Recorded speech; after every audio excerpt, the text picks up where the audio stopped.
strong, need to move on to be what I want. I'll keep dreaming on. I'm staying strong, need to move on to be what I want. I'll keep dreaming. I'm going to talk to you about what I consider to be the big five, the starter kit, so to speak, of the homestead and or the farm. The big five, in my opinion, are cows, sheep, chickens, pigs, and goats. All of these animals that we're going to talk about today don't do good by themselves.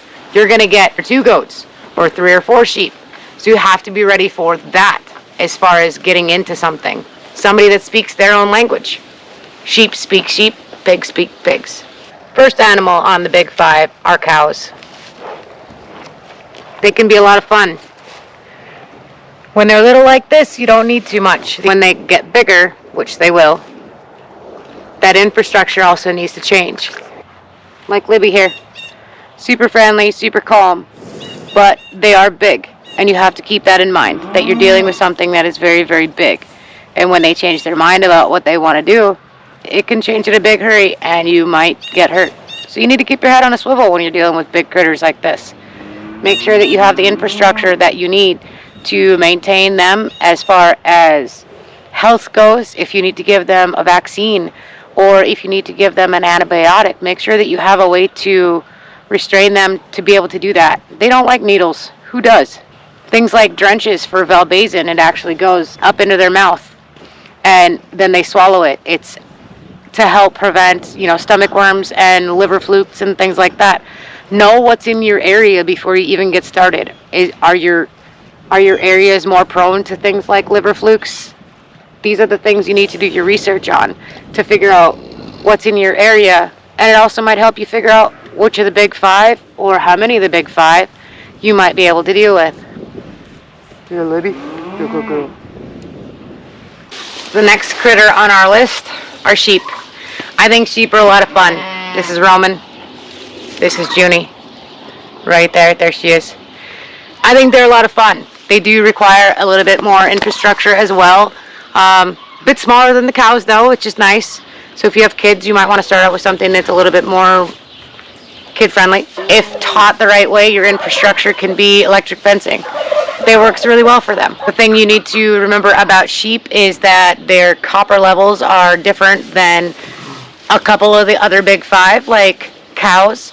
They cannot have the amount of copper that your other big five can. So you need to understand that going into it, that their copper levels in their feed have to be completely different. That's one of the major things about sheep, is that they cannot handle copper the same way everything else can. As far as other things go, I think sheep are very rewarding and a really good starter out type of critter. I'm going to take a quick second and talk to you about herd watch, flock watch, and grass and crop. These are all great options for managing your herd, your flock, and your properties. The next on my list of the big five are poultry. So I like to categorize this into one big group. Chickens, ducks, turkeys. To me, they're all in one category. They lay eggs for the most part, so you get a bang for your buck there. And they can be fairly friendly, like Lilac here. You have to be prepared to provide them with what they need as far as essential living conditions and feed. Your protein levels can't be too high, but they also can't be too low. You also have to watch out with things like bumblefoot. It's when your animal develops a bacterial infection in their foot. And you also have to think about with chickens and poultry and ducks and things like that, are you going to do a coop situation or are you going to do a free range situation? We do free range here, but then you have to watch out for predators. Next on my list of the big five are pigs. We have breeding pairs here. If you're not used to pigs, I wouldn't recommend getting into that. Start out with feeders and learn how to develop your skills with pigs before you get into the breeding type pairs. They're a lot of work and they can get pretty cantankerous. Also, they can get pretty big. If you just want to have a couple pet pigs, I would recommend getting something that will stay small, because Judith here is about 400 pounds. Pigs do require a few things as far as infrastructure. A lot of the times you'll see them in a paneled pen. We keep our pigs in electric fence and electric netting. They are trained to that though, and you have to train them to do so.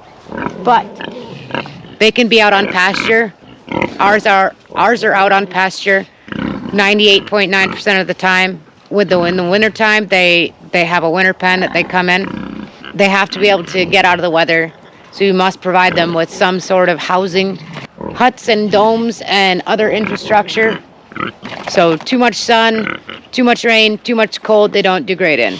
And like every other one of these big five, should be kept in a group. These goats are actually Alvin, the white one, and the spotted one is Mouse. We used to have these goats, but one day they escaped and ate my husband's favorite trees, which is pretty indicative of goats. They are browsers, so they prefer to forage on trees and shrubs and things like that. They're really not grazers. You can have the best grass in front of them and they'll just walk over to the nearest bush and or tree.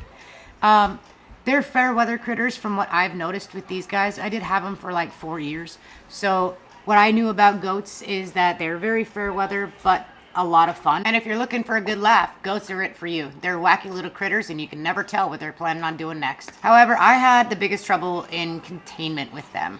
I could never keep them in anything. Somebody once told me that if you're gonna have goats, you have to build them a pen so that water doesn't escape. Because if water can escape, so can your goat. I hope you liked the video, guys. I would urge you to do research on whatever animal and or animals you get out of the big five.